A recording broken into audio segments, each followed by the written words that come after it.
சான்றோர் வாழிய கவிஞர் சிற்பி அவர்களின் 7 மாதங்களுக்கு முன்பாக நடந்திருக்க வேண்டிய 85ஆம் ஆண்டு விழாவில் விருது வழங்கும் விழாவின் தலைவர் மதிப்புக்குரிய ஐயா வானவராயர் அவர்களே, நம்முடைய அனைவரின் வாழ்த்துக்களையும் நன்மதிப்பையும் வணக்கத்தையும் பெற்றிருந்த விழாவிலே நடுநாயகமாக வெற்றிருக்கும் அருமை கவிஞர் அண்ணன் சிற்பி அவர்களே, சிற்பி அவர்கள் பெயர் தாங்கிய விருதை பெற வந்திருக்கும் இன்றைய திரைப்படத்தின் முன்னணி பாவலர் யுகபாரதி அவர்களே, அவரை பாராட்ட வந்திருக்கும் நாடே படித்துக் கொண்டிருக்கும் ஜெய்பி இயக்குனர் மதிப்பிற்குரிய ஞானவேல் அவர்களே, நாம் அனைவருமே அவர்களுடைய எதிர்பார்த்துக் கொண்டிருக்கும் அரசியல் சமூக நீதி கண்காணிப்பு குழுவின் தலைவர் முனைவர் பேராசிரியர் சுபதி அவர்களே, இங்கே வரவேற்புரையாற்றிய மஞ்சளா தேவி அவர்களே, விழாவை வாழ்த்த இருக்கின்ற பேராசிரியர் பஞ்சாங்கம் அவர்களே, அருமை பெரியவர்களே, அனைவருக்கும் வணக்கம். நான் பேச வேண்டிய நேரம் காலை. ஒருவேளை நான் காலையிலே பேச வந்திருந்தால் உணர்ச்சி வசப்பட்டு நின்றிருப்பேன். காரணம், அண்ணன் சிற்பி அவர்கள் பேசுகிற பொழுது இதுதான் எனக்கு இறுதி பிறந்தநாள் விழா, இனி எனக்கு பிறந்தநாள் வேண்டாம் என்று அவர் சொன்ன பொழுது அந்த சொற்களை கேட்ட பிறகு இப்பொழுது கூட பேசுவதற்கு கொஞ்சம் பயங்கரமாகத்தான் இருக்கிறார். அவர் அப்படி சொன்னாலும் கூட அவருடைய பிறந்தநாள் அடுத்த ஆண்டெல்லாம் இருக்கலாம். ஆனால் விருது வழக்கு விழா எப்பொழுதுமே நடக்கும். அவர் பேசுகிற விருது என்பது எப்பொழுதுமே நடக்கும். அதற்கு ஓய்வு கிடையாது. எந்த காலத்தில் விருது கொண்டே இருக்கும். இந்த அரங்கத்தை காலையிலே இருந்து பார்த்து பல்வேறு வியப்புகள்.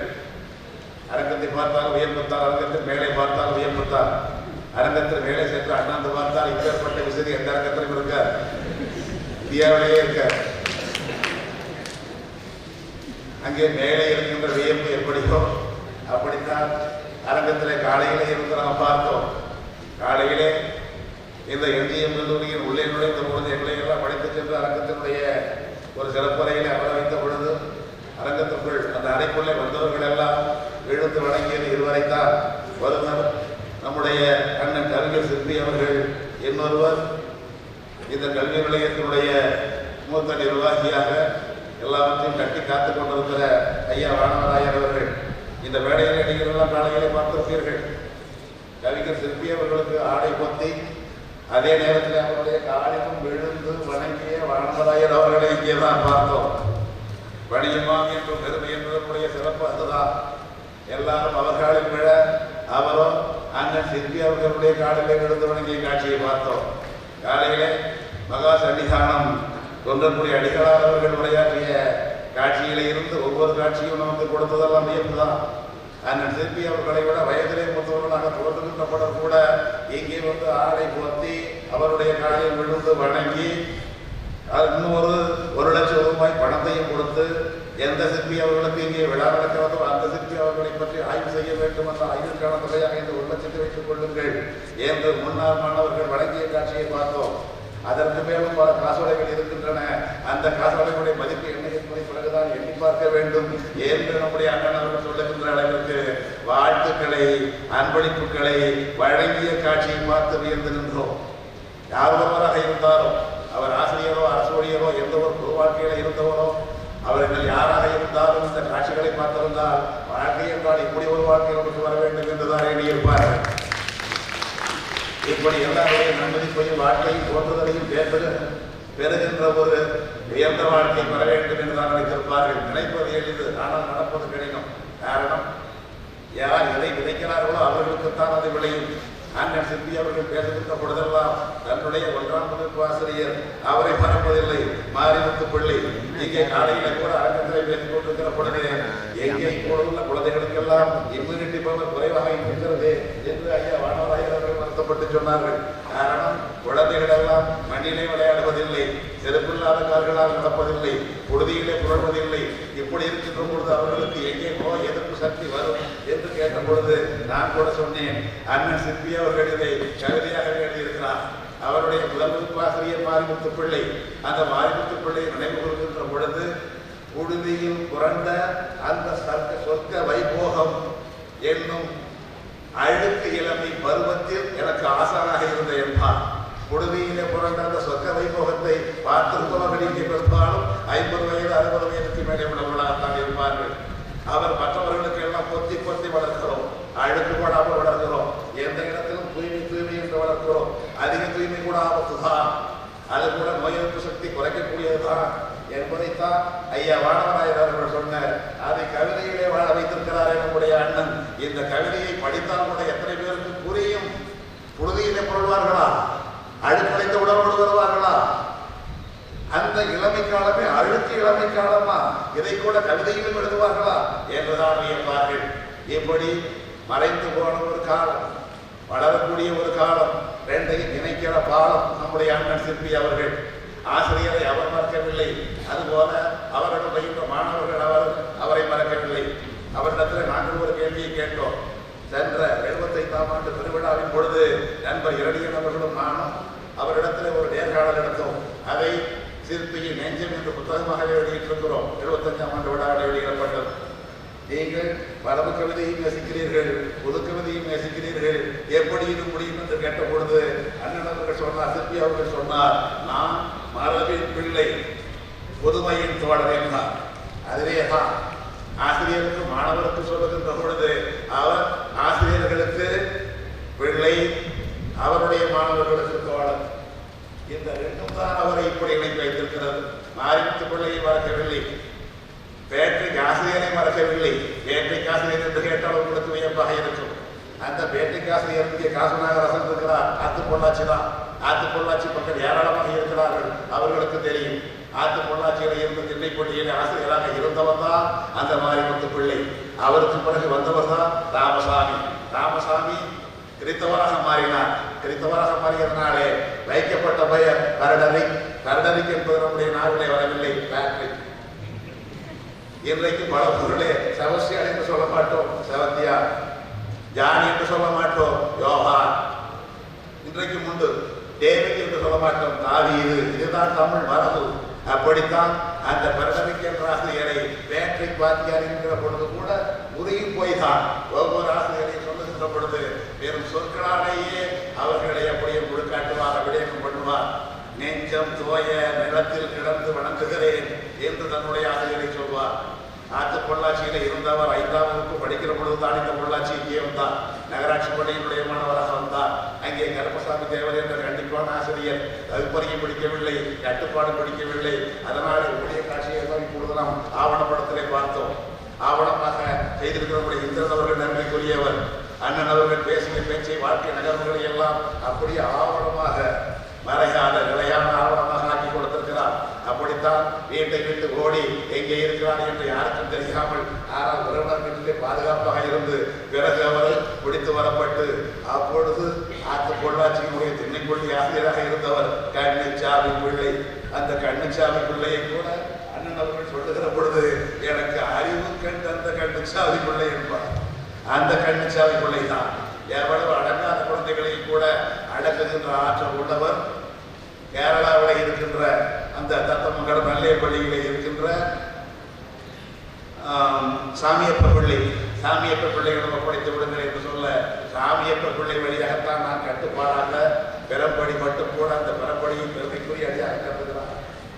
அப்படி படித்து உயர்நிலை பள்ளி முடித்து அதற்கு பிறகு இடைநிலை கல்வியை பெறுவதற்காக அவர் சென்ற இடம் சமால் முகமது கல்லூரி. சமால் முகமது கல்லூரியினுடைய முன்னாள் பேராசிரியராக இன்றைக்கு பாரதிதாசன் பல்கலைக்கழகத்தின் தமிழ்துறை தலைவராக இருக்கின்ற அலிபாபா இங்கே இருக்கிறார்.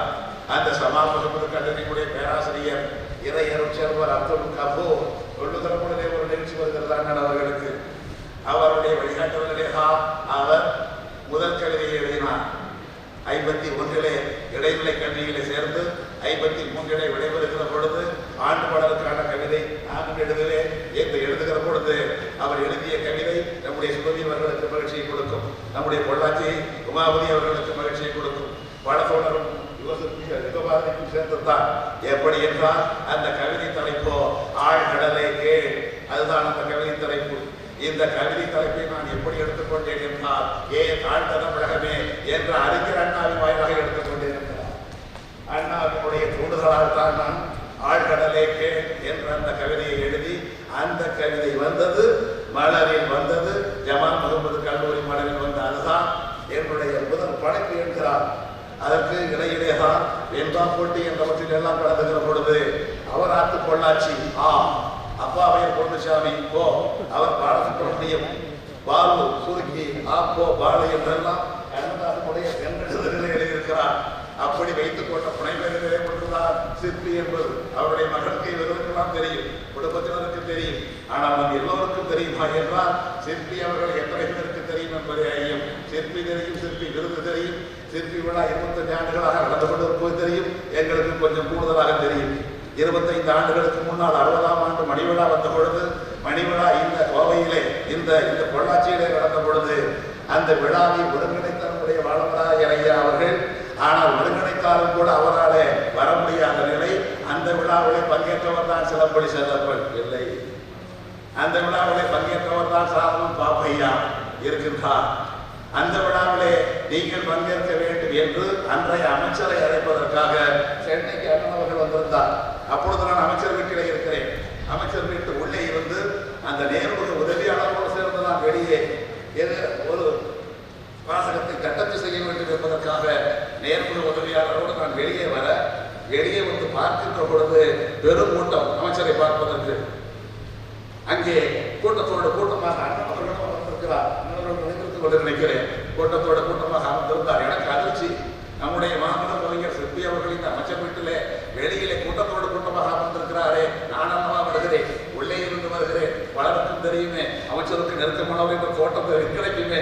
அதனால் நான் உடனே அண்ணா வாங்க, நீங்க வாங்க, எல்லோருடைய வர வேண்டாம், உள்ள வாங்க என்று நானே அவருக்கு ஒரு சலுகை கொடுப்பது போல், சிறப்பு செய்வது போல் எண்ணிக்கொண்டு அவரை உள்ளே அழைத்து செல்ல, உள்ளே அழைத்து சென்ற உடனே அந்த அமைச்சர் எடுத்துக்கின்றவர் தான், கைகூப்பி நின்றவர் தான்.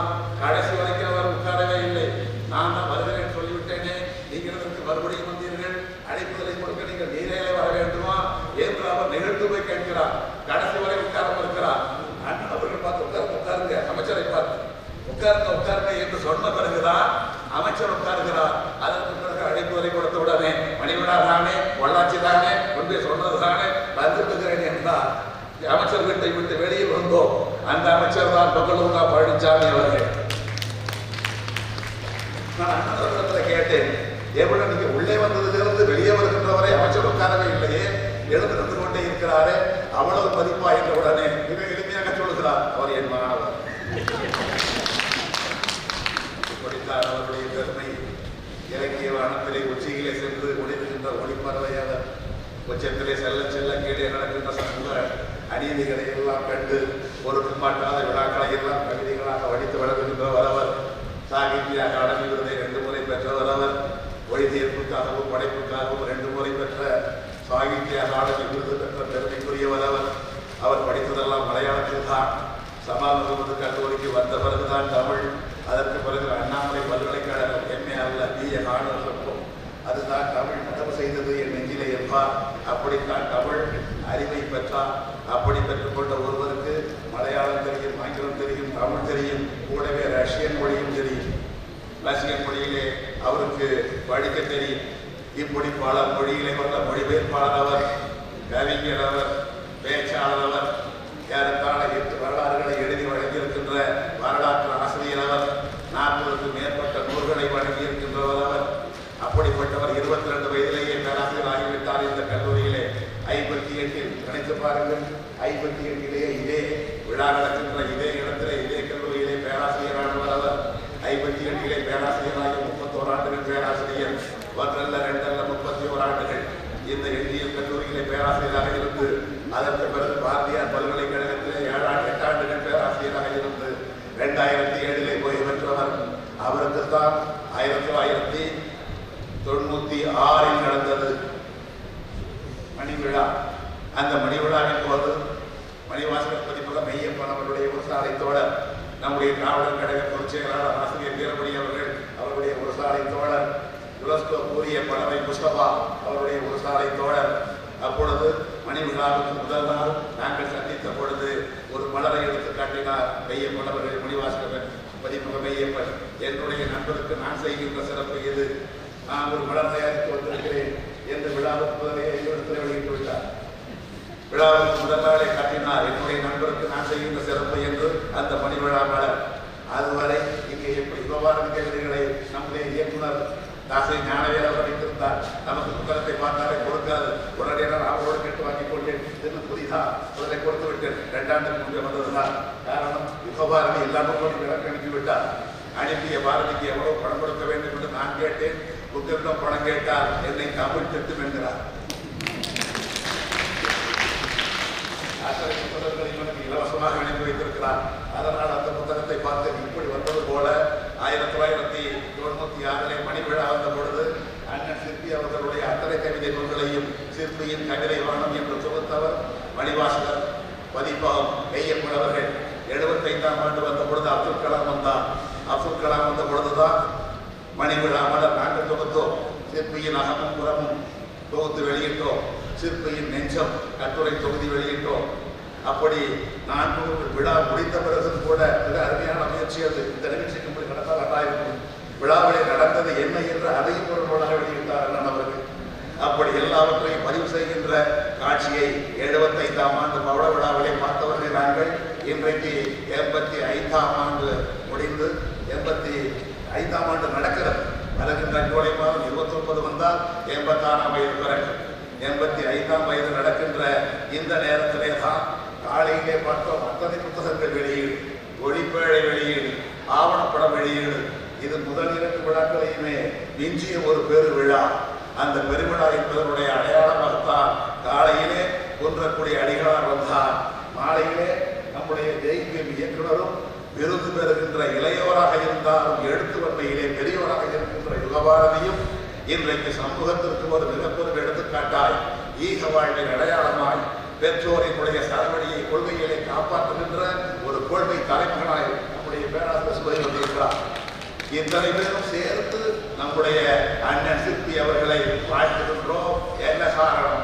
அவர் மனிதநேயம் மிக்கவர், மனித உரிமைக்காக கவலைப்படுகின்றவர். அவர் எழுதினார், கண்ணீர் விட்டு கதறினார், வள்ளிக்காடே கொள்ளை தேவே வணங்கும் வணங்கா தமிழ் மண்ணே, உன்னிடத்திலே மன்னிப்பு கேட்கிறோம். அவர் எழுதினார், மன்னிப்பாயினி உதவிடாயம் வாழ்க்கை வெறுமண்ணே, மன்னிப்பாயினி உதவிடாயம் வாழ்க்கை வெறுமண்ணே. யார் வேலை பார்த்து? வள்ளிக்காடே முல்லைத்தீவே வணங்கா தமிழ் மண்ணை. வீரனிடமே 2 நாட்களிலே 1 லட்சம் பேரை பறிகொடுத்து விட்டாயே, என்னை எங்களுக்கு மன்னிக்க முடியாது. 1 லட்சம் பேர் எதற்காக இருந்தார்கள்? தமிழ் என்ற அடையாளத்தால், தமிழன் என்ற அடையாளத்தால் எங்களுடைய வாழ்க்கை வெறும் மண்ணே என்று சொல்கின்ற அளவுக்கு ஒழுக்கமான உள்ள மன்னர் சிற்பி அவர்களுடைய உள்ளம். இந்த உள்ளம் பெற்ற அண்ணன் அவர்களை 1960 இருந்து காப்பாற்றிக் கொண்டு வருகின்றவர் நம்முடைய அம்மா அரங்கநாயகி அவர்கள்.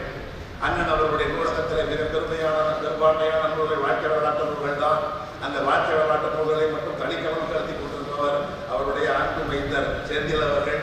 என்னுடைய மகன்களால் நான் பெற்ற மகிழ்ச்சியை விட என்னுடைய பயண குழந்தைகளால் அவர்கள் பெற்ற கல்வி சிறப்பால் நான் பெறுகின்ற மதிப்பு பெருமை அதிகம் என்று பெருமை அடைகிறார் நம்முடைய அண்ணன் சிற்பி அவர்கள். நல்ல பெயர குழந்தைகளை பெற்றிருக்கிறேன், நல்ல மருமகன்களை பெற்றிருக்கிறேன் என்று சொல்கிறார்.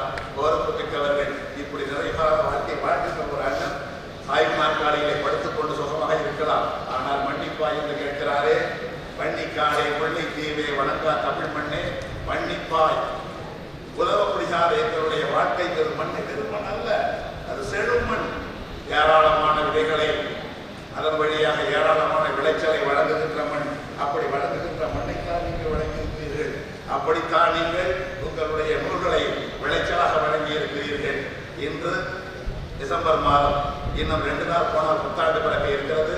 ஜனவரி மாதம் கனடாவிலே மரபு திங்கள் 1 மாத காலம், மார்ச் மாதம் சிங்கப்பூரிலே மரபு திங்கள் 1 மாத காலம், அமெரிக்காவிலே வட கரோலினாவிலே 1 மாத காலம் தமிழ் மரபு திங்கள்.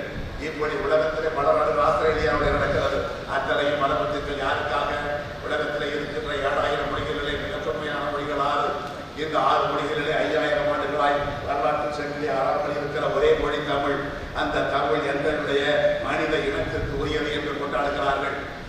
பேசுகின்ற தமிழர்கள் நாம் அதற்கான அதிக உரிமையுடையவர்கள். ஆனால் அவர்கள் தமிழ் தெரியாத நிலையிலே கூட தானுடைய இடத்தின் வரலாற்றை தேட வேண்டும் என்றால் தமிழிடத்தில் செல்ல வேண்டும் என்பதற்காக மரபு திங்கள் கொண்டாடுகிறார்கள்.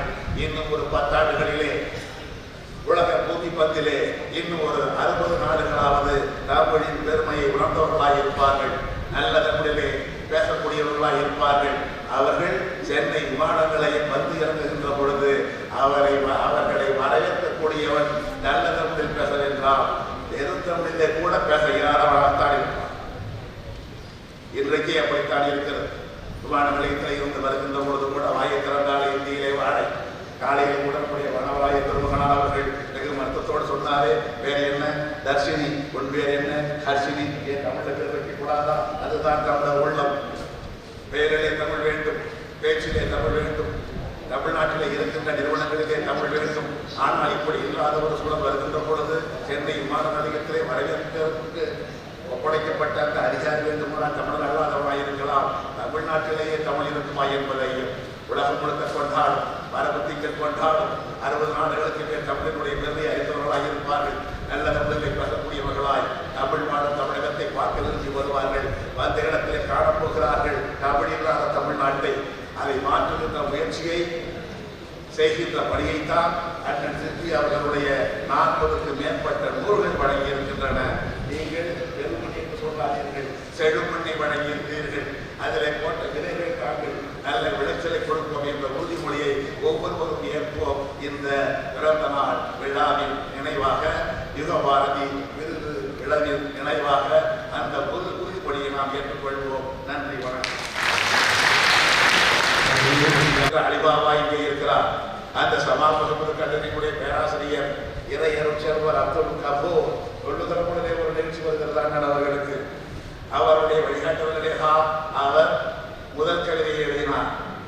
51 இடைநிலை கல்வியிலே சேர்ந்து 53 விடைபெறுகிற பொழுது ஆண்டு பாடலுக்கான கவிதை நான் எழுதுகிறேன் என்று எழுதுகிற பொழுது அவர் எழுதிய கவிதை நம்முடைய சுபவி அவர்களுக்கு மகிழ்ச்சியை கொடுக்கும், நம்முடைய பொள்ளாச்சி உமாபதி அவர்களுக்கு மகிழ்ச்சியை கொடுக்கும், படத்தோழரும் யுகபாரதிக்கும் சேர்ந்துதான். எப்படி என்றால் அந்த கவிதை தலைப்போ ஆழ்கடலை கேள், அதுதான் அந்த கவிதை தலைப்பு. இந்த கவிதை தலைப்பை நான் எப்படி எடுத்துக்கொண்டேன் என்றால் தாழ்ந்த தமிழகமே என்ற அறிஞர் அண்ணாவின் வாயிலாக எடுத்துக்கொண்டேன் என்றார். அண்ணாவினுடைய தூண்டுதலால் தான் நான் ஆழ்கடலே கேள் என்ற அந்த கவிதையை எழுதி, அந்த கவிதை வந்தது மலரில் வந்தது, ஜமால் முகமது கல்லூரி மலரில் வந்த அதுதான் என்னுடைய முதல் படைப்பு என்கிறார். அதற்கு இடையிலேதான் வெண்பா போட்டி என்றவற்றில் எல்லாம் கலந்துகிற பொழுது அவர் ஆத்து பொள்ளாச்சி அப்பாவையர் பொன்னுசாமி போ, அவர் பாடத்தினுடைய பாலு சுருக்கி போ பாலு என்றெல்லாம் கண்ணதாசனுடைய கண்ணெழுதுகளை எழுதியிருக்கிறார்.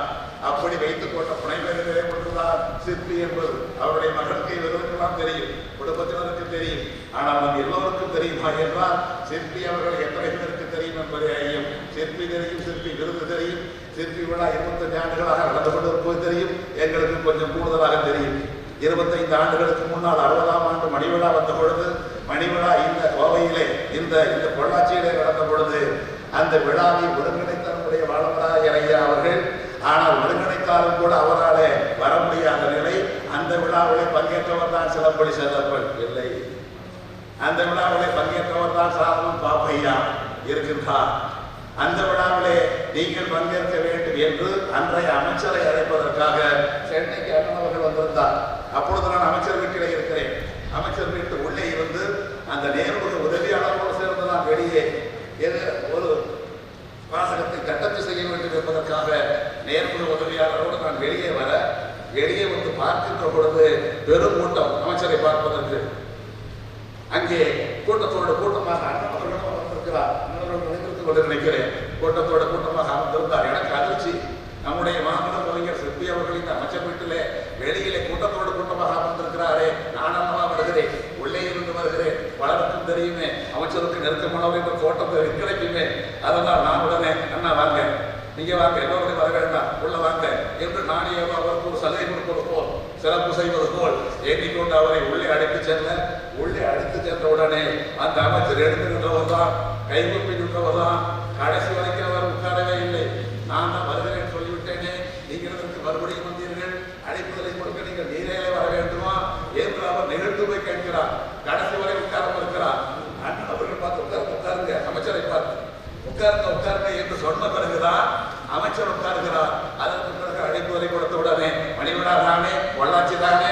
சொன்னதுதானே வந்துட்டுக்கிறேன் என்றார். அமைச்சர் வீட்டை விட்டு வெளியில் வந்தோம். அந்த அமைச்சர் தான் பகலூரா பழனிசாமி அவர்கள். நான் அண்ணன் கேட்டேன், எவ்வளவு நீங்க உள்ளே வந்ததிலிருந்து வெளியே வருகின்றவரை அமைச்சர் உட்காரவே இல்லையே, எழுந்து நின்று கொண்டே இருக்கிறாரே, அவ்வளவு மதிப்பா என்ற உடனே மிக எளிமையாக சொல்லுகிறார், அவர் என் மாணவர். இப்படித்தான் அவருடைய பெருமை. இலக்கிய வானத்திலே உச்சியிலே சென்று ஒளிர்கின்ற ஒளிப்பறவை அவர். உச்சத்திலே செல்ல செல்ல கீழே நடக்கின்ற சமூக அநீதிகளை எல்லாம் கண்டு பொறுக்க மாட்டாத விழாக்களை எல்லாம் கவிதைகளாக வடித்து வழங்குகின்றவர் அவர். சாகித்ய அகாடமி விருதை 2 முறை பெற்றவர் அவர். மொழி தீர்ப்புக்காகவும் படைப்புக்காகவும் 2 முறை பெற்ற சாகித்ய அகாடமி விருது பெற்ற பெருமைக்குரியவர் அவர். அவர் படித்ததெல்லாம் மலையாளத்தில் தான். சமாஜ கல்லூரிக்கு வந்த பிறகுதான் தமிழ். அதற்கு பிறகு அண்ணாமலை பல்கலைக்கழகம் MA அல்ல BA ஆனர்ஸ் இருக்கும். அதுதான் தமிழ் நடவு செய்தது என் நெஞ்சிலே என்பார். அப்படித்தான் தமிழ் அறிவை பெற்றார். அப்படி பெற்றுக்கொண்ட ஒருவருக்கு மலையாளம் தெரியும், ஆங்கிலம் தெரியும், தமிழ் தெரியும், கூடவே ரஷ்யன் மொழியும் தெரியும். ரஷ்யன் மொழியிலே அவருக்கு படிக்க தெரியும். இப்படி பல மொழியிலே வந்த மொழிபெயர்ப்பாளர் அவர், கவிஞர் அவர், பேச்சாளர் அவர், ஏறத்தாழ 8 வரலாறுகளை எழுதி வழங்கியிருக்கின்ற வரலாற்று ஆசிரியர் அவர், 40க்கும் மேற்பட்ட நூல்களை வழங்கியிருக்கின்றவர் அவர். அப்படிப்பட்டவர் 22 வயதிலேயே பேராசிரியர் ஆகிவிட்டார். இந்த கல்லூரியிலே 58 நினைத்து பாருங்கள், 58 இதே விழா நடக்கின்ற இதே இடத்திலே இதே கல்லூரியிலே பேராசிரியரானவர் அவர். 58 பேராசிரியராக 31 ஆண்டுகள் பேராசிரியர், 1 அல்ல 2 அல்ல 31 ஆண்டுகள் இந்த எண்ணியல் கல்லூரியிலே பேராசிரியராக இருந்து, அதற்கு பிறகு பாரதியார் பல்கலைக்கழகத்திலே 8 ஆண்டுகள் பேராசிரியராக இருந்து 2007 ஓய்வு பெற்றவர். அவருக்கு தான் 1996 நடந்தது மணி விழா. அந்த மணி விழாவின் போது மணிவாசகர் பதிப்பகம் மெய்யப்பன் அவருடைய ஒரு சாலை தோழர், நம்முடைய திராவிடர் கழக பொதுச் செயலாளர் ஆசிரியர் வீரமணி அவர்கள் அவருடைய ஒரு சாலை தோழர், யுனெஸ்கோ கூறிய பறவை முஸ்தபா அவருடைய ஒரு சாலை தோழர். அப்பொழுது மணி விழாவுக்கு முதல் நாள் நாங்கள் சந்தித்த பொழுது ஒரு மலரை எடுத்து காட்டினார் மெய்யப்பன் அவர்கள். மணிவாசகர் பதிப்பகம் மெய்யப்பன், என்னுடைய நண்பருக்கு நான் செய்கின்ற சிறப்பு இது, நான் ஒரு மலர் தயாரித்து வந்திருக்கிறேன் என்று விழாவுக்கு முதலே இடத்தில் வெளியிட்டு விட்டார்.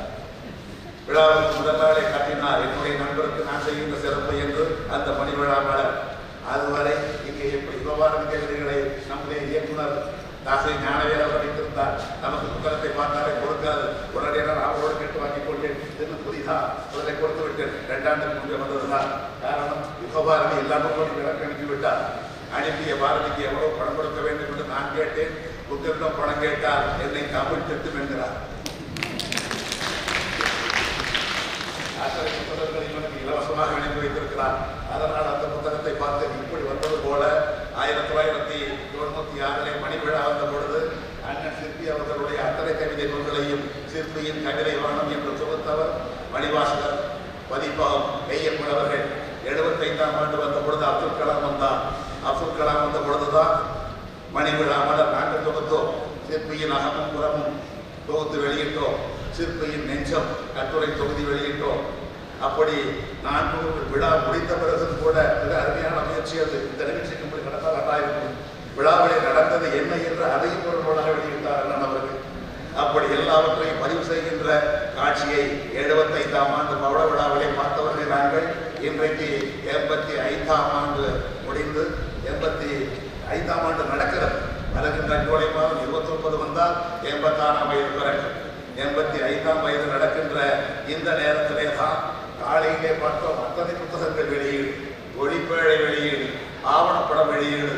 இது முதல் 2 விழாக்களையுமே மிஞ்சிய ஒரு பெரு விழா. அந்த பெருவிழா என்பதனுடைய அடையாளமாகத்தான் காலையிலே குன்றக்குடி அடிகளார் வந்தார்.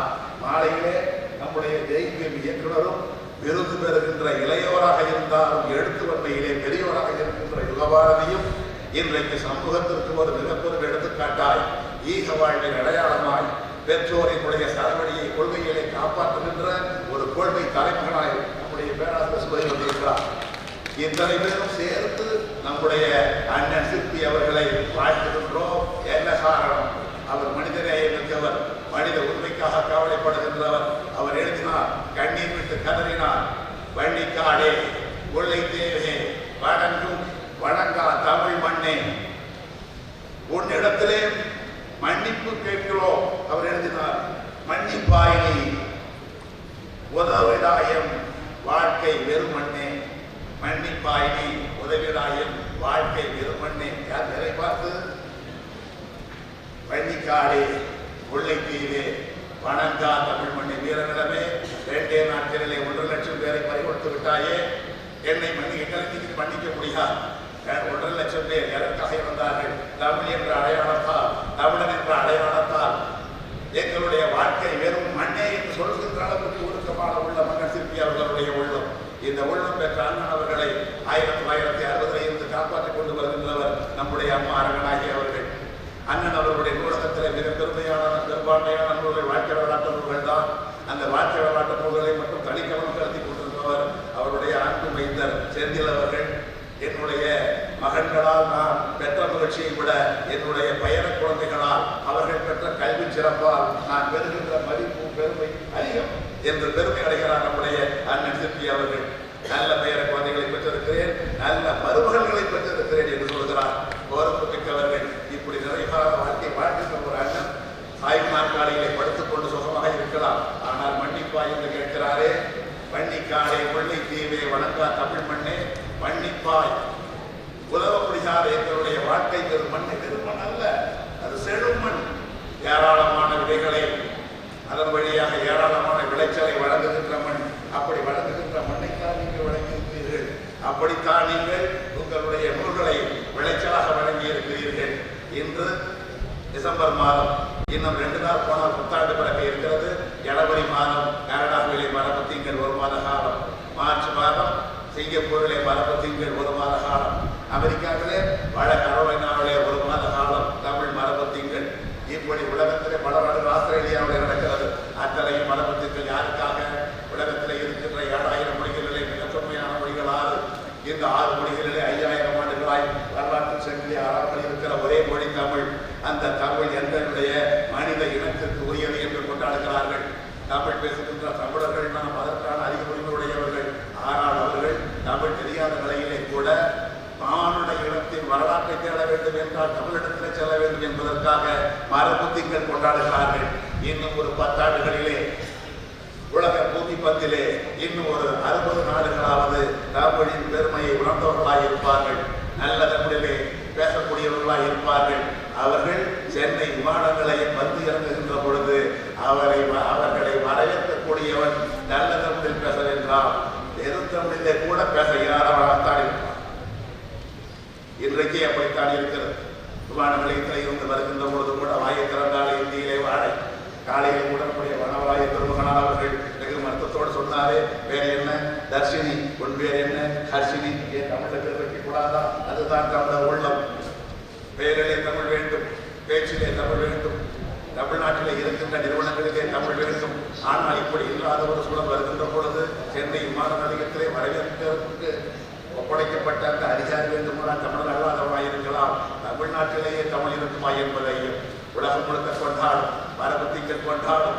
60 நாடுகளுக்கு மேல் தமிழினுடைய பெருமை அறிந்தவர்களாக இருப்பார்கள். நல்ல தமிழை பேசக்கூடியவர்களாய் தமிழ் மாடும் தமிழகத்தை பார்க்க விரும்பி வருவார்கள். வந்த இடத்திலே காணப்போகிறார்கள் தமிழ் இல்லாத தமிழ்நாட்டை.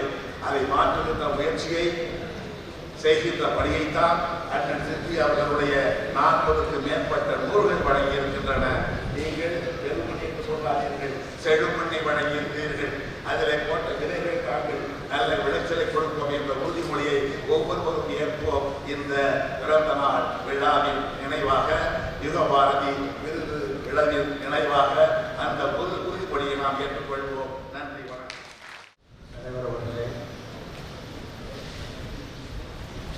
இன்று இலக்கிய விருது பெறுகின்ற அருமை கவிஞர் கோபாரதி அவர்களே, அவர்களை வாழ்த்துவதற்காக வருகின்ற இயக்குனர் ஞானவேல் அவர்களே, நம் அனைவருக்கும் நல்ல பல செய்திகளை வழங்க இருக்கின்ற அருமை தோழர் சுவர் வீரபாண்டியன் அவர்களே, இந்த விழாவில் 1-2 செய்திகளை மட்டும் நான் இங்கே பகிர்ந்து கொள்ள விரும்புகின்றேன். முதலாவதாக இந்த விழாவுக்கு தலைமை தாங்கியிருக்கிறார் கே கிருஷ்ணராஜ் மாணவராய். இந்த சிற்பி அறக்கட்டளையினுடைய வெளிவிழானது 25வது ஆண்டு. முதலாக இந்த இலக்கிய விருது வழங்கப்பட்ட காலத்தில் இருந்து இன்று வரை 25 ஆண்டுகளாக இந்த விழாவுக்கு ஒரே தலைவராக இருக்கக்கூடியவர் ராமன். எனவே இந்த தலைமைக்கும் ஒரு வெள்ளி விழா நடைபெறுகின்றது. அப்படி வெள்ளி விழா தலைவராக விளங்குகின்ற வானவராயர் அவர்களை இந்த நிகழ்ச்சிக்கு வருகிறவர்கள் என்று வரவேற்கின்றேன். இந்த நிகழ்ச்சியில் பேருரை ஆற்றுவதற்காக சுபவி அவர்கள் வருகின்றிருக்கிறார்கள். அவரை நான் அடிக்கடி சந்திப்பதில்லை என்றாலும் என்னுடைய நெஞ்சுக்கு நெருக்கமான தோழர். நாங்கள் ஒரு காலத்தில் தமிழ் வழி கல்விக்காக அனைத்து பள்ளி வகுப்புகளிலும்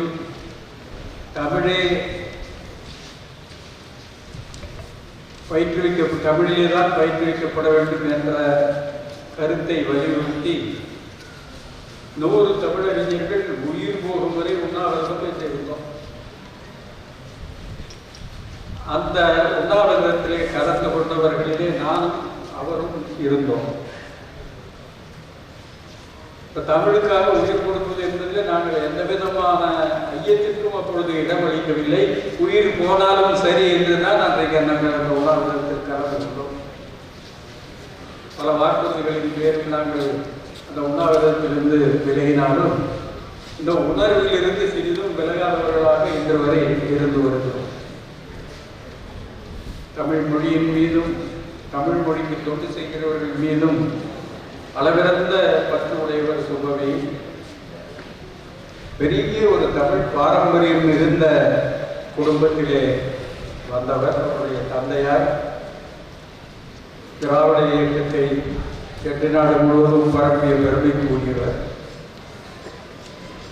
அது மட்டுமல்லாமல் அவருடைய குடும்பத்தைச் சேர்ந்த வைசு சண்முகனார் மகாகவி பாரதியிடத்திலே பேரன்பு உடையவராக அவர் காலத்தில் விளங்கியவர். இளைஞராக பாரதியை சந்தித்தவர். புதுவையிலிருந்து வந்து சிறைப்பட்டு தன்னுடைய மனைவியின் ஊரிலே அவர் தங்கியிருந்த காலத்தில் அவரை பார்ப்பதற்காக சென்ற இளைஞர் வைசு சண்முகனார். அவர் அதை எழுதியிருக்கிறார். அதை பற்றி விரிவாக செட்டிநாட்டில் கானாடு காத்தானில் பாரதி என்று நம்முடைய சேதுபதி அவர்கள் விரிவாக அந்த நூல் எழுதியிருக்கிறார். வைசு சண்முகம் பாரதியை சந்திப்பதற்காக அந்த கிராமத்துக்கு போன போது கதவை தட்டுகிறார். கதவை தட்டின உடனே பாரதி கதவை திறந்து கொண்டு வெளியே வருகிறார். தலைப்பாக இல்லாத தோற்றம், அந்த இளமையிலேயே அவருடைய தலையிலே முடியில்லை அந்த மாதிரி தோற்றம். ரொம்ப இழைத்து துருப்பாக ஒரு தோற்றத்திலே பாரதியாக இருக்கிறார்.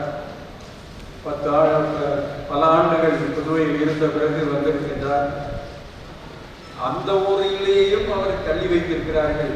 அவருடைய இனத்தைச் சேர்ந்தவர்கள் தங்களுக்கு ஒத்து வராதவர் என்று ஊருக்கு வெளியே தள்ளி வைத்திருக்கிறார்கள். அவரை பார்ப்பதற்காக இந்த இளைஞர் வருகிறார். அவருடைய மெலிந்த தோற்றத்தை பார்த்த உடனே வைசு சண்முகத்தினுடைய கண்களில் கண்ணீர் பெருக்கிறது. இளைஞர் கண்ணீர் பெருக்குகிறார். 20-21 வயசுல இருக்கும். அதை பார்த்த உடனே பாரதியார் அவருடைய தோளில் தட்டி கொடுத்தாராம். தட்டி கொடுத்து அச்சம் தவிர ஆண்மை தவறு இழைத்த நிகழ்ச்சி என்று தன் முதல் 3 ஆட்சி துணியை சொன்னாராம். அச்சம் தவிர ஆண்மை தவறு இழைத்த நிகழ்ச்சி என்று 3 ஆட்சி துணியை வரிகளையும் சொல்லி எனக்கு கட்டி கொடுத்தார் என்று வைசு சண்முகனார் தன்னுடைய நினைவு குறிப்புகளிலே எழுதியிருக்கிறார். அவர் அழைப்பின் பேரில் செட்டிநாட்டில் வந்து தங்கி இருக்கிறார் பாரதியார். அப்படி நம்முடைய நெஞ்சங்களில் நிறைந்து விளங்குகின்ற மகாகவி பாரதியாரின் முதன்மை தொண்டராக விளங்கிய வைசு சண்முகனாருடைய பரம்பரையில் வந்தவர்கள் நம்முடைய சுபவியர். அந்த மரபை அவர் இன்றைக்கும் போற்றி காத்து வருகிறார். தமிழ் போராட்டங்களில் தீவிரமாக ஈடுபடுபவர். ஒரு சமயம் அவரும் பல நெடுமாறன் அவர்களும் ஒரு போராட்டத்தின் வழியாக கடலூர் சிறையில் இருக்கிறார்கள். யாரோ அவர்களுக்கு நான் எழுதிய பாரதி கைதி எண் 853 என்ற நூலை யாரோ பார்க்க சென்றவர்கள் கொடுத்திருக்கிறார்கள். பாரதியார் இருந்த சிறை அது. இப்போது இவர்கள் சிறையில் இருக்கிறார்கள். எனவே அந்த சிறைவாசத்திற்கு 25 நாட்களை பற்றி வர்ணிக்கிற அந்த புத்தகத்தை அவர்கள் படித்துவிட்டு உணர்ச்சி வசப்பட்டு பாரதியார் இங்கு தங்கி இருப்பாரா, அங்காலையில் தங்கி இருப்பாரா என்று அந்த சிறை வளாகம் முழுவதுமாக தேடி தவித்து எனக்கும் ஒரு கடிதத்தை எழுதினார்கள். அந்த சிறைச்சாலையில் இருந்து அந்த நூலை படித்ததனுடைய உணர்வோடு எனக்கு கடிதத்தை எழுதினார்கள். அப்படிப்பட்ட தமிழ் உணர்வாளராக விளங்கக்கூடிய சுபவி அவர்கள் அன்று முதல் இன்று வரை என்னுடைய நெஞ்சுக்கு நெருக்கமானவர்கள். பல தடவை அவரை அழைக்க வேண்டும் என்று நான் கருதியிருந்தேன். இன்றுதான் அதற்கான வாய்ப்பு ஏற்பட்டிருக்கிறது. அவர்களை வருக என்று உங்கள் அனைவரின் சார்பாகவும் நான் சொல்லி உங்களுக்கு தெரிய வேண்டியது இல்லை. தாசா ஞானவேல் அவர்களை பற்றி தமிழ்நாட்டுக்கு இன்று நான் சொல்லி தெரிய வேண்டியதில்லை. பல பேர் அப்படி தெரியாமல் இருக்கக்கூடாது என்பதற்காக அவரை நன்றாக விளக்க வேண்டும் என்பதற்காகவே அவருக்கு எதிர்ப்பு தெரிவித்தார்கள். ஆகவே அவர் அறியாத தமிழர்களே இன்றைக்கு நீக்க மாட்டார். ஏவின் படத்தினுடைய ஒவ்வொரு பிரேமும் சமூகம், சமூகத்தினுடைய நல்வாழ்வு, மனிதர்களுடைய நெஞ்சத்தில் ஊற்றெடுக்கக்கூடிய கருணை என்று முழுவதுமாக ஒரு கருணை நதி, மனிதாபிமான நதி பெருகி ஓடுகிற படமாக ஜெய்பீம் அமைந்திருப்பதை பார்க்கிறோம். யார்தான் அந்த கடைசி காட்சியை மறுக்க முடியும்? மழை பெய்து ஓய்ந்த பிறகு அதற்கு பிறகு அந்த சூர்யா அங்காரியில் அமர்ந்து பேப்பர் படித்துக் கொண்டிருக்கிற பொழுது அந்த சிறுமி பயந்து கொண்டே அந்த பேப்பரை எடுக்க, அதன் பிறகு சூர்யா திரும்பி தன்னுடைய கண் அசைவிட நன்றாக எடுத்துக்கொள்ள சொல்ல போன்றவரே அந்த சிறுமி பெண்மையின் அதிகாரம், தாழ்த்தப்பட்டவருடைய அதிகாரம் வந்துவிட்டது என்பதற்கு அடையாளமாக உருவகமாக அந்த சிறுமி அமர்ந்திருக்கிறார். ஒரு காட்சி போதுமானது அவர்களுடைய திறமைக்கும் பெருமைக்கும் அந்த காட்சி போதுமானது. அவர்களை இந்த விழாவிலே கலந்து கொள்ளும்படியாக கேட்டுக்கொண்ட போது அன்போடு இசைந்து வருகை தந்திருக்கிறார்கள். ஒரு எளிய ஒரு பரிசை அவருக்கு நாங்கள் வருகை இருக்கின்றோம். ஜெய்பீம் படத்தினுடைய இயக்குநராக இருந்ததற்காக அவர்களை அன்போடு வரவேற்கிறோம். கவிஞர் யுகபாரதி என்று முகம் பார்ப்பதற்கு முன்னாலேயே அவருடைய அகம் பார்த்தவன் தான். அவருடைய இளமை காலத்தில் இன்னும் ரொம்ப சின்ன வயதிலேயே அவருடைய சிறந்த கவிதை நூல்கள் மனப்பத்தாயமும் பஞ்சாரமும் அன்றைக்கு வெளிவந்த பொழுதே அந்த புத்தகங்கள் என்னுடைய மனதை கவர்ந்தன. நல்ல வேளையாக எனக்கு ஒரு வாய்ப்பு கிடைத்தது. பாரதியார் பல்கலைக்கழகத்தில் அப்பொழுது திருவாசகம் என்பவர் துணைவேந்தராக இருந்தார். பாரதி பெயரிலே சில விருதுகளை பல்வேறு துறைகளுக்கு சார்ந்தவர்களுக்காக கொடுக்க வேண்டும் என்று முடிவு செய்தார். அந்த பரிசளிக்கக்கூடிய குழுவுக்கு அருட்செல்வர் தான் தலைவராக இருந்தார். நான் அதில் உறுப்பினராக இருந்தேன். அப்போது கவிதைக்கு பரிசு கொடுக்க வேண்டும் என்ற அந்த நிலை வந்தபோது எனக்கு மனப்பத்தாயமும் பஞ்சாபமும் நினைவுகின்றன. ஒரு வழியாக நான் பார்க்கிறாத இந்த கவிஞருக்கு யுகபாரதிக்கு இந்த பரிசை வழங்கலாம் என்று பாரதியார் பல்கலைக்கழகத்துடைய பரிசு அவருக்கு அந்த இது வழங்குவதற்கு நான் ஒரு சிறு காரணமாக இருந்தேன். போக போக அந்த நேசம் அதிகமாகி கொண்டே வந்தது. பாரதி என்று யார் பெயர் வைத்தாலும் அவர்களை நான் காதலிக்க ஆரம்பித்து விடுவேன். பாரதியிடத்திலே நேசம் கொண்டவர்கள் தான் அப்படி பெயர் வைக்க முடியும்.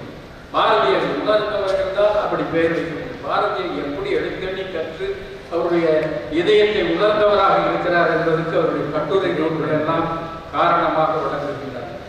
கவிதைக்கு எத்தனையோ இலக்கணங்கள் சொல்லப்படுகின்றன. ஆனால் அந்த இலக்கணங்களை எல்லாம் தகர்த்து அது வேண்டும் இது வேண்டும் குறியீடு வேண்டும் உருவகம் வேண்டும் என்றெல்லாம் கவிதையை வேலி போட்டு தடுத்து பயமுறுத்துகிற திறனாய்வாளர்களுக்கு நடுவே இவற்றை செறித்துக் கொண்டே தமிழ் கவிதை வளர்ந்திருப்பதற்கான அடையாளங்களால் கவிஞர் கடந்த 20 ஆண்டுகளுக்கும் மேலாக தமிழ் வாசகர்களின் கவனத்தில் அழுத்தமாக பதிந்திருக்கக்கூடிய கவிஞர்களில் குறிப்பிடத்தகுந்தவர் நம்முடைய யுகபாரதியார். புறத்தே கவிதை உலகிலும் அவருடைய இருப்பை நிறுவி இருக்கிறார். அதே மாதிரி திரை உலகத்திலும் தன்னுடைய இருப்பை நிறுவி இருக்கிறார் யுகபாரதி. எனக்கு திரையுலகில் எழுதுகிற கவிஞர்களிலே பழைய கவிஞர்களை விட்டுவிட்டு எழுதுகிற கவிஞர்களிலேயே 2 கவிஞர்கள் எனக்கு மிகவும் பிடித்தவர்கள். 2 பேரும் ஒரே மாதிரி எழுதக்கூடியவர்கள். ஒருவர் நான் முத்துக்குமார், இன்னொருவர் யுகபாரதி.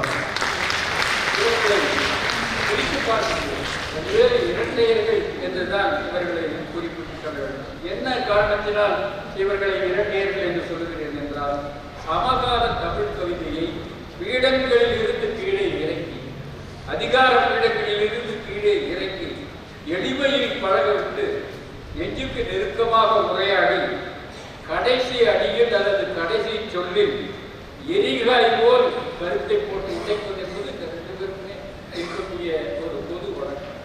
இரட்டையர்களாக நம்முடைய இதயத்தில் வாழ்த்து கொண்டிருந்த இவர்களுக்கு இடையே நம்முடைய நெஞ்சில் கனலை பற்ற வைத்துவிட்டு காணாமல் போனால் அந்த அன்பான மனிதன் முத்துக்குமார். அந்த இருவரும் தாங்கி இருந்த கவிதை முகத்தை இப்பொழுது ஒருவரே யாரை தாங்கி வருகிறவர் யுகபாரதி என்று சொன்னால் அது மிகையாக. மனப்பொத்தாரை வாசித்த போது முகமறியாத இந்த இளைஞருடைய கவிதையில் நான் மனதை பறிகொடுத்ததாக சொன்னேன். அந்த கவிதையில் மனப்பத்தாயத்தில் இருக்கிற ஒரு கவிதையில் அவர் சொன்னார், கற்கடைசியில் சோறுடைத்த சோழ வளநாடு சோத்துக்கு இல்லாமல் பக்கத்தோர் பனியன் கம்பெனிகளில் என்று எழுதினார். அப்ப சோழ வளநாடு எப்படி பஞ்சத்தில் அடிபட்டிருக்கிறது என்பதை குறிப்பிட்டு சொல்லும்படியாக சொன்னார். எனக்கு அது உண்மை என்றாலும் பல பேர் அதை எழுதியிருக்கிறார்கள் என்றாலும் அதிலிருந்த கற்கடைசியில் என்ற வார்த்தையில் என்னுடைய மனசு போய் சிக்கிக் கொண்டது. கற்கடைசியில் என்ற வார்த்தையில் என்னுடைய மனது போய் சிக்கிக் கொண்டது. இது போல பாரதிதாசனுடைய சொற்களிலே ஒன்று, அவரே உருவாக்கி கொண்ட சொற்களிலே ஒன்று தகத்தகாயம். தகதக என்று இருக்கிறதுங்கிறத தகத்தகாயம் என்று ஒரு சொல்லி சொல்லுவார். நீங்க சில கவிதைகளிலே நம்முடைய யுகபாரதியுடைய கவிதையில் இந்த கற்கடைசிங்கிற வார்த்தை இருக்கும். அவங்க ஒவ்வொரு பிரயோகம் என்னவோ எனக்கு தெரியாது. அவருடைய கற்கடைசியிலும் என்னுடைய மனசு போய் சிக்கிக் கொண்டது. பல கவிஞர்கள் இன்றைக்கு கவிதை எழுதுகிறார்கள் என்றாலும் தமிழ் மரபு வளம் எத்தகையது என்பதை அறியாதவர்களாக எழுதுகிறார்கள் என்றே சொல்ல வேண்டும். மிகச் சிறந்த ஒரு கவிதையை எப்படி அந்த கவிதைக்கு இவர் பதில் சொல்லுகிறார் என்பதை எடுத்து சொல்லி நிறைய எழுதியிருக்கிற புத்தகம் உங்களுக்கு வழங்கப்படுகிறது. ஆகவே ஒன்றை மட்டும் சொல்லி, குறுந்தொகையில தேவகுலத்தார் என்ற கவிஞர் ஒரு பாடலை பாடியிருக்கிறார். உலக புகழ்பெற்ற ஒரு கவிதை அது. காதலை சொல்லுகிற ஒரு பெண் கூறுகிறாள், அந்த அவனோடு எனக்கு இருக்கிற நட்பு எப்பேற்பட்டது என்று சொல்லுகிறவள், நிலத்தினும் பெரிதே வானினும் உயர்ந்தன்று நீரினும் ஆறளவின்றே. என்னுடைய காதல் நிலத்தை விட பெரியது, வானத்தை விட உயர்ந்தது, நீரை விட தன்மை மிகுந்தது என்று அந்த கவிதை பேசுகிறது. ரொம்ப காலமாக போற்றப்பட்டு வந்த அந்த கவிதைக்கு ஏறக்குறைய 20 நூற்றாண்டுகளுக்கு பிறகு பதில் சொல்லுகிறார் யுகபாரதி. அந்த கவிஞனுக்கு இந்த கவிஞன் பதில் சொல்லுகிறார். எப்படி சொல்லுகிறார்? எதை விட நீ பெரிதென நச்சரிக்கிறார்கள் கண்ணம்மா. கண்ணம்மா கவிதைகள், கண்ணம்மா கவிதைகள் பாரதியார் கண்ணம்மா கவிதைகள் மாதிரி பிரசித்தி பெற்றது. கண்ணம்மாவிடத்தில் இவர் சொல்லுவதாக அந்த கவிதை அமைகிறது. எதை விட நீ பெரிது என நச்சரிக்கிறார். நிலத்தை விட, வானத்தை விட, நீரை விட என்று அவர் சொல்லிவிட்டு போயிருக்கிறார். இப்படி கேட்கிறார்கள் கண்ணம்மா, எதை விட நீ உன்னுடைய காதல் பெரியது என்று கேட்கிறார்கள். வானளவா, கோள் அளவா, வையத்து கடல் அளவா? அந்த கவிஞர் சொன்னதை எல்லாம் இதற்கு சொல்றார். வானளவா, கோள் அளவா, வையத்து கடல் அளவா? எத்தனை முறைதான் அவர்களுக்கு அறிவிப்பது? அவர்களுக்கு நான் எத்தனை தடவை பதில் சொல்வது? பெரிது சிறிதெல்லாம் பிரியத்தில் இல்லை என்று, பெரிது சிறிதெல்லாம் பிரியத்தில் இல்லை என்று, அளவிற்குள் நிற்பது அல்ல அன்பென்று அவர்களுக்கு நான் எத்தனை முறை தான் சொல்வேன்? நீயாவது சொல்லக்கூடாதா கண்ணம்மா என்று இவர் சொல்லுகிறார். இவர் தான் இதை சொல்லுகிறார். நீயாவது சொல்லக்கூடாதா கண்ணம்மா என்று தமிழ் மரபிலே காலம் காலமாக போற்றப்பட்டு வந்த ஒரு கருத்தை அப்படி வெகு சுலபமாக மடைவெள்ளத்தில் அடித்து செல்கிற துரும்பு போல அந்த அழகான கவிதையிலே அவர் பதில் சொல்வதை பார்க்கிறோம். எத்தனையோ கவிதைகள் இந்த புத்தகத்தினுடைய அட்டையில நான் அவருடைய கவிதை ஒன்று எடுத்து போட்டிருக்கிறேன். மனைவியிடம் சொன்னவை, மனைவி இருக்கிறார், மனைவியிடம் சொன்னவை பெரிய கவிதை. சில வரிகள் இதில் இருக்கின்றன. அவர் சொல்கிறார், பல பேர் மனைவியை பற்றி எழுதுகிற போது அது தேவதை, வானுலகத்தில் இருந்து வந்த தேவதை என்றெல்லாம் சும்மாவது ஒரு பொய்யாக சொல்லி இருப்பார். இவர் சொல்லுகிறார், தேவதை தேவையில்லை, தெளிந்த நல் வதனம் போல், தெளிந்த முகம் போது. எதுக்கு தேவதை? தெளிந்த முகம் போல். வைர நகை எதற்கு? வழித்துணையாக இருந்தால். வைர நகைகள் தேவையில்லை, நீ நான் போகிற வழியில் எனக்கு துணையாக இருந்தால் அதுவே. படிக்கிற பழக்கம், தன்னை அறிமுகப்படுத்திக் கொள்கிறார் மனைவி. படிக்கிற பழக்கம் உண்டு.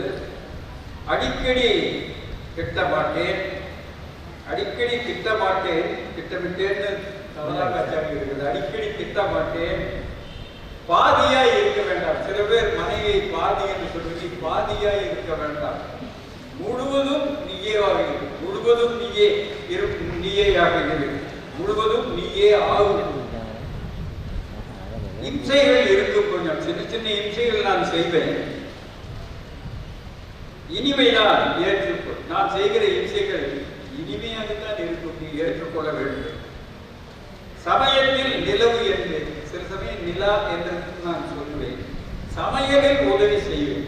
பாரதிதாசன் சொல்கிற கருத்தை எளிமையாக சொல்கிறார். சமையலில் உதவி செய்வேன், அது செய்தால் போதுமே குடும்பத்தில் அமைதி நிலவுவதற்கு. சமையலில் உதவி செய்வேன். எழுதிடும் பாட்டுக்குள்ளே எங்கேனும் உன்னை வைத்தேன். இந்த பாட்டிலேயே வைத்திருக்கிறார். எழுதிடும் பாட்டுக்குள்ளே எங்கேனும் உன்னை வைப்பேன். ஒரே ஒரு கோரிக்கை தான் உன்னிடம் வைப்பதற்கு. என்ன கோரிக்கை அது? வேலைக்கு கிளம்பும் போது அழுவதை தவிர்க்க வேண்டும். வேலைக்கு கிளம்பும் போது அழுவதை தவிர்க்க வேண்டும். வெறுங்கையோடு திரும்பி வந்தால், சொல்லிவிட்டு வெறுங்கையோடு திரும்பி வந்தால் வெகுளியாய் சிரிக்க வேண்டும். 10,000 சொல்றாரு, அந்த 10,000 பெரிய கவிதைகள் எழுதியிருக்கிறார். அப்படி அருமையான கவிதைகளை தமிழுக்கு தந்திருக்கிற தம்பி நம்முடைய யுகபாரதி அவர்களுக்கு விருது வழங்குவது என்பது எங்களுக்கெல்லாம் பெருமை தருகிறது, அறக்கட்டளைக்கே பெருமை தருகிற ஒரு செய்தியாக அமைந்திருக்கிறது. அவரை உங்கள் அனைவரின் சார்பாகவும் வருகிறார்கள் என்று வரவேற்க அமைதியிருப்பார்.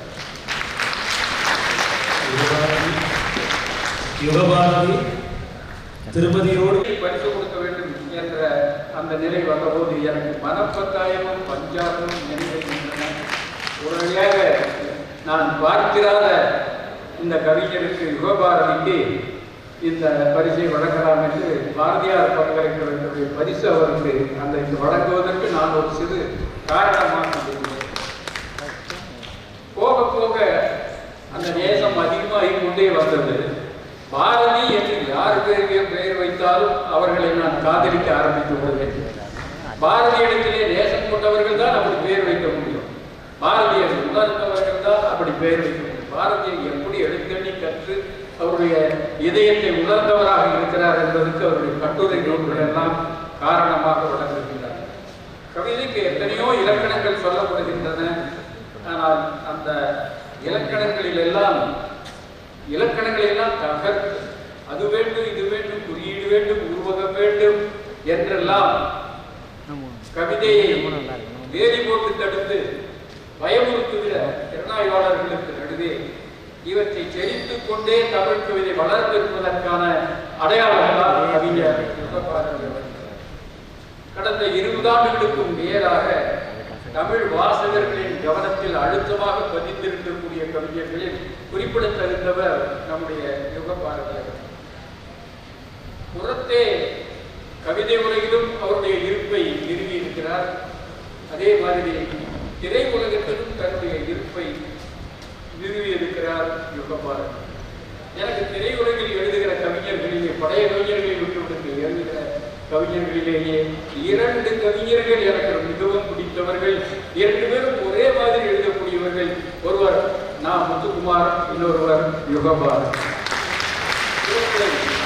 குறித்து பார்க்கிறேன் இரட்டையர்கள் என்றுதான் இவர்களை குறிப்பிட்டு சொல்ல வேண்டும். என்ன காரணத்தினால் இவர்களை இரட்டையர்கள் என்று சொல்லுகிறேன் என்றால், சமகால தமிழ் கவிதையை பீடங்களில் இருந்து கீழே இறக்கி, அதிகார பீடங்களில் இருந்து கீழே இறக்கி, எளிமையில் பழகவிட்டு நெஞ்சுக்கு நெருக்கமாக உரையாடி, கடைசி அடியில் அல்லது கடைசி சொல்லில் எரிகாய் போல் கருத்தை போட்டு உடைப்பது என்பது இந்த 2 பேருமே இருக்கக்கூடிய ஒரு பொது வழக்கம். இரட்டையர்களாக நம்முடைய இதயத்தில் வாழ்த்து கொண்டிருந்த இவர்களுக்கு இடையே நம்முடைய நெஞ்சில் கனலை பற்ற வைத்துவிட்டு காணாமல் போனால் அந்த அன்பான மனிதன் முத்துக்குமார். அந்த இருவரும் தாங்கி இருந்த கவிதை முகத்தை இப்பொழுது ஒருவரே யாரை தாங்கி வருகிறவர் யுகபாரதி என்று சொன்னால் அது மிகையாக.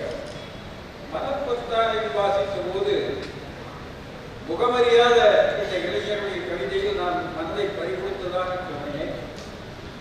அந்த கவிதையில் மனப்பத்தாயத்தில் இருக்கிற ஒரு கவிதையில் அவர் சொன்னார், கற்கடைசியில் சோறுடைத்த சோழ வளநாடு சோத்துக்கு இல்லாமல் பக்கத்தோர் பனியன் கம்பெனிகளில் என்று எழுதினார். அப்ப சோழ வளநாடு எப்படி பஞ்சத்தில் அடிபட்டிருக்கிறது என்பதை குறிப்பிட்டு சொல்லும்படியாக சொன்னார். எனக்கு அது உண்மை என்றாலும் பல பேர் அதை எழுதியிருக்கிறார்கள் என்றாலும் அதிலிருந்த கற்கடைசியில் என்ற வார்த்தையில் என்னுடைய மனசு போய் சிக்கிக் கொண்டது. கற்கடைசியில் என்ற வார்த்தையில் என்னுடைய மனது போய் சிக்கிக் கொண்டது. இது போல பாரதிதாசனுடைய சொற்களிலே ஒன்று, அவரே உருவாக்கி கொண்ட சொற்களிலே ஒன்று தகத்தகாயம். தகதக என்று இருக்கிறதுங்கிறத தகத்தகாயம் என்று ஒரு சொல்லி சொல்லுவார். நீங்க சில கவிதைகளிலே நம்முடைய யுகபாரதியுடைய கவிதையில் இந்த கற்கடைசிங்கிற வார்த்தை இருக்கும். அவங்க ஒவ்வொரு பிரயோகம் என்னவோ எனக்கு தெரியாது. அவருடைய கற்கடைசியிலும் என்னுடைய மனசு போய் சிக்கிக் கொண்டது. பல கவிஞர்கள் இன்றைக்கு கவிதை எழுதுகிறார்கள் என்றாலும் தமிழ் மரபு வளம் எத்தகையது என்பதை அறியாதவர்களாக எழுதுகிறார்கள் என்றே சொல்ல வேண்டும். மிகச் சிறந்த ஒரு கவிதையை எப்படி அந்த கவிதைக்கு இவர் பதில் சொல்லுகிறார் என்பதை எடுத்து சொல்லி நிறைய எழுதியிருக்கிற புத்தகம் உங்களுக்கு வழங்கப்படுகிறது. ஆகவே ஒன்றை மட்டும் சொல்லி, குறுந்தொகையில தேவகுலத்தார் என்ற கவிஞர் ஒரு பாடலை பாடியிருக்கிறார். உலக புகழ்பெற்ற ஒரு கவிதை அது. காதலை சொல்லுகிற ஒரு பெண் கூறுகிறாள், அந்த அவனோடு எனக்கு இருக்கிற நட்பு எப்பேற்பட்டது என்று சொல்லுகிறவள், நிலத்தினும் பெரிதே வானினும் உயர்ந்தன்று நீரினும் ஆறளவின்றே. என்னுடைய காதல் நிலத்தை விட பெரியது, வானத்தை விட உயர்ந்தது, நீரை விட தன்மை மிகுந்தது என்று அந்த கவிதை பேசுகிறது. ரொம்ப காலமாக போற்றப்பட்டு வந்த அந்த கவிதைக்கு ஏறக்குறைய 20 நூற்றாண்டுகளுக்கு பிறகு பதில் சொல்லுகிறார் யுகபாரதி. அந்த கவிஞனுக்கு இந்த கவிஞன் பதில் சொல்லுகிறார். எப்படி சொல்லுகிறார்? எதை விட நீ பெரிதென நச்சரிக்கிறார்கள் கண்ணம்மா. கண்ணம்மா கவிதைகள், கண்ணம்மா கவிதைகள் பாரதியார் கண்ணம்மா கவிதைகள் மாதிரி பிரசித்தி பெற்றது. கண்ணம்மாவிடத்தில் இவர் சொல்லுவதாக அந்த கவிதை அமைகிறது. எதை விட நீ பெரிது என நச்சரிக்கிறார். நிலத்தை விட, வானத்தை விட, நீரை விட என்று அவர் சொல்லிவிட்டு போயிருக்கிறார். இப்படி கேட்கிறார்கள் கண்ணம்மா, எதை விட நீ உன்னுடைய காதல் பெரியது என்று கேட்கிறார்கள். வானளவா, கோளளவா, வையத்து கடல் அளவா? அந்த கவிஞர் சொன்னதையெல்லாம் இவருக்கு சொல்றார். வானளவா, கோளளவா, வையத்து கடல் அளவா? எத்தனை முறைதான் அவர்களுக்கு அறிவிப்பது? உங்களுக்கு நான் எத்தனை தடவை பெரிது சிறிதெல்லாம் பிரியத்தில் இல்லை என்று, பெரிது சிறிதெல்லாம் பிரியத்தில் இல்லை என்று, அளவிற்குள் நிற்பது அல்ல அன்பென்று அவர்களுக்கு நான் எத்தனை முறை தான் சொல்வேன். நீயாவது சொல்லக்கூடாதா கண்ணம்மா என்று இவர் சொல்லுகிறார். இவர் தான் இதை சொல்லுகிறார். நீயாவது சொல்லக்கூடாதா கண்ணம்மா என்று தமிழ் மரபிலே காலம் காலமாக போற்றப்பட்டு வந்த ஒரு கருத்தை அப்படியே வெகு சுலபமாக மடை வெள்ளத்தில் அடித்து செல்கிற துரும்பு போல அந்த அழகான கவிதையிலே அவர் பதில் சொல்வதை பார்க்கிறோம். எத்தனையோ கவிதைகள் இந்த புத்தகத்தினுடைய அட்டையில நான் அவருடைய கவிதை ஒன்று எடுத்து போட்டிருக்கிறேன். மனைவியிடம் சொன்னவை, மனைவி இருக்கிறார், மனைவியிடம் சொன்னவை பெரிய கவிதை. அதில் சில வரிகள் இதில் இருக்கின்றன. அவர் சொல்கிறார், பல பேர் மனைவியை பற்றி எழுதுகிற போது அது தேவதை, வானுலகத்திலிருந்து வந்த தேவதை என்றெல்லாம் சும்மாவது ஒரு பொய்யாக சொல்லி இருப்பார். இவர் சொல்லுகிறார், தேவதை தேவையில்லை, தெளிந்த நல் வதனம் போல், தெளிந்த முகம் போது. எதுக்கு தேவதை? தெளிந்த முகம் போல். வைர நகை எதற்கு? வழித்துணையாக இருந்தோம். வைர நகைகள் தேவையில்லை, நீ நான் போகிற வழியில் எனக்கு துணையாக இருந்தால் அதுவே. படிக்கிற பழக்கம், தன்னை அறிமுகப்படுத்திக் கொள்கிறார் மனைவி. படிக்கிற பழக்கம் உண்டு. அடிக்கடி திட்ட மாட்டேன், அடிக்கடி திட்ட மாட்டேன், திட்டமிட்டேன்னு தவறாக இருக்குது. அடிக்கடி திட்ட மாட்டேன், பாதியாய் இருக்க வேண்டாம். சில பேர் மனைவியை பாதி என்று சொல்லி பாதியாய் இருக்க வேண்டாம், முழுவதும் நீயேவாக இரு, முழுவதும் நீயே நீயேயாக இரு, முழுவதும் நீயே ஆகும். இம்சைகள் இருக்கும், கொஞ்சம் சின்ன சின்ன இம்சைகள் நான் செய்வேன், இனிமைதான் ஏற்றுக்கொள். நான் செய்கிற இம்சைகள் இனிமையாகத்தான் இருக்கும், நீ ஏற்றுக்கொள்ள வேண்டும். சமயத்தில் நிலவு என்று, சில சமயம் நிலா என்று நான் சொல்லுவேன். சமையலில் உதவி செய்வேன். பாரதிதாசன் சொல்வதற்கு எளிமையாக சொல்கிறார், சமையலில் உதவி செய்வேன். அது செய்தால் போதுமே குடும்பத்தில் அமைதி நிலவுவதற்கு. சமையலில் உதவி செய்வேன். எழுதிடும் பாட்டுக்குள்ளே எங்கேனும் உன்னை வைத்தேன். இந்த பாட்டிலேயே வைத்திருக்கிறார். எழுதிடும் பாட்டுக்குள்ளே எங்கேனும் உன்னை வைப்பேன். ஒரே ஒரு கோரிக்கை தான் உன்னிடம் வைப்பதற்கு. என்ன கோரிக்கை அது? வேலைக்கு கிளம்பும் போது அழுவதை தவிர்க்க வேண்டும். வேலைக்கு கிளம்பும் போது அழுவதை தவிர்க்க வேண்டும். வெறுங்கையோடு திரும்பி வந்தால், சொல்லிவிட்டு வெறுங்கையோடு திரும்பி வந்தால் வெகுளியாய் சிரிக்க வேண்டும். பத்தாயிரம் சொன்னாங்க, அந்த 10,000 பெரிய கவிதைகள் எழுதியிருக்கிறார். அப்படி அருமையான கவிதைகளை தமிழுக்கு தந்திருக்கிற தம்பி நம்முடைய யுகபாரதி அவர்களுக்கு விருது வழங்குவது என்பது எங்களுக்கெல்லாம் பெருமை தருகிறது, அறக்கட்டளைக்கே பெருமை தருகிற ஒரு செய்தியாக அமைந்திருக்கிறது. அவரை உங்கள் அனைவரின் சார்பாகவும் வருகிறது